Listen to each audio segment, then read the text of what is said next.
a Los Angeles firefighter paramedic in the U.S. Air Force Pararescue Team in the nationally syndicated drama, Safe. And what's fascinating for all of us to remember about that is that it was an Albuquerque firefighter turned pararescue man who rescued Marcus Luttrell the SEAL. So if you ever get the chance to meet Marcus Luttrell, remind him it was Chris Perchecki, an Albuquerque firefighter turned pararescue, that dragged his happy ass out of Afghanistan. Now JR shoots in Cape Town, South Africa, so we're incredibly grateful for him traveling out to see us here. He has starred in my favorite show, Dancing with the Stars, and he won the Mirabole Trophy. He has been on Army Wives and All My Children. JR has been on every television show you can think of, from CNN to Fox. He's been featured in the Los Angeles Times, the Washington Post, the New York Times, and DAV magazine.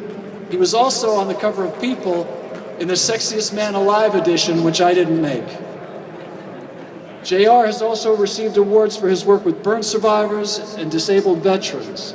In 2012, he won the National Red Cross Spirit Award and was the recipient of the 2012 Disabled American Vet of the Year. He's highly sought after, and we're absolutely blessed to have him. What he does is he shows others how his tragedy has turned him into a source of inspiration for all of us. He's the spokesperson for Operation Family. He's involved with the Phoenix Burn Foundation, Rebuilding America's Warriors, and the Iraq and Afghanistan veterans. He's an absolute blessing to us because he exemplifies everything we stand for. I couldn't be more honored or excited, more humbled to be allowed to introduce to you, brothers and sisters, ladies and gentlemen, a true American hero, Mr. J.R. Martinez.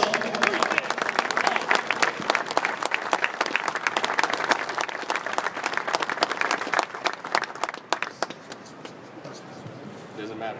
I can do both. I can use both of them. I don't discriminate. But I'm not that tall. That's the problem. I'm Hispanic. Some got the joke, some didn't. It's really a pleasure for me to be here. As a kid, I dreamt of being an NFL player, one day playing in the NFL, so this is about as close as I'm going to get to that with him saying my name and me running out into Lucas Oil Stadium Field. Service. I joined the United States Army like a lot of service members joined the military. I joined right after high school.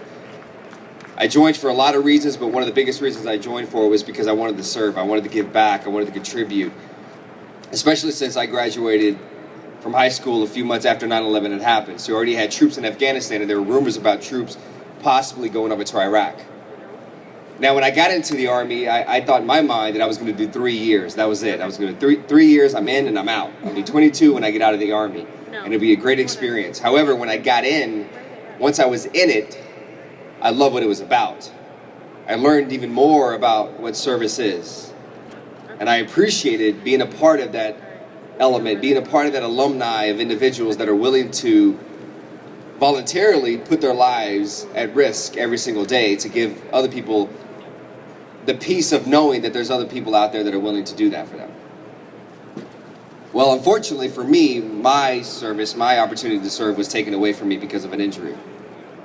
But what I learned shortly after I was injured, while recovering in San Antonio, Texas at a hospital called Brooke Army Medical Center, well, it's actually called something else now, but I learned that service doesn't necessarily just come in only one fashion. I learned that service, my version of it, doesn't necessarily mean that it's only in the military uniform. You can serve in so many different ways. And for me, even though that was taken away from me to serve in the military uniform, I plan on, for the rest of my life, continue to find ways to serve. Now, service is something that should be applauded, especially when it's by choice. There's amazing individuals, men and women, that are willing to put their lives on the line every single day to be able to possibly, if people need it, to be able to save their lives. Now, I've come across a lot of firefighters. I've met a lot of firefighters in the 11 years since my injury. And I have nothing but the most respect for everybody. So When the opportunity was presented to me last year to portray a firefighter on television on the show called Safe, I was honored. But more importantly, I would kind of look at a lot of the writing and look at a lot of the lingo that the writers would kind of put on script on paper for me as the actor to portray, and I would question it. And I would try to do as much research as possible, because the last thing I wanted to do was not portray you accurately. And I think it's pretty cool that the fact that me being a burn survivor, having the opportunity to play a firefighter was pretty amazing. Listen, you guys are here this week to learn a lot of different things. And I'm sure that throughout the process, you've had an opportunity to just meet your friends, to see other people, to be able to network, to be able to just have good conversation. But I don't know if you've heard this much, but I will say it. Thank you for what you do.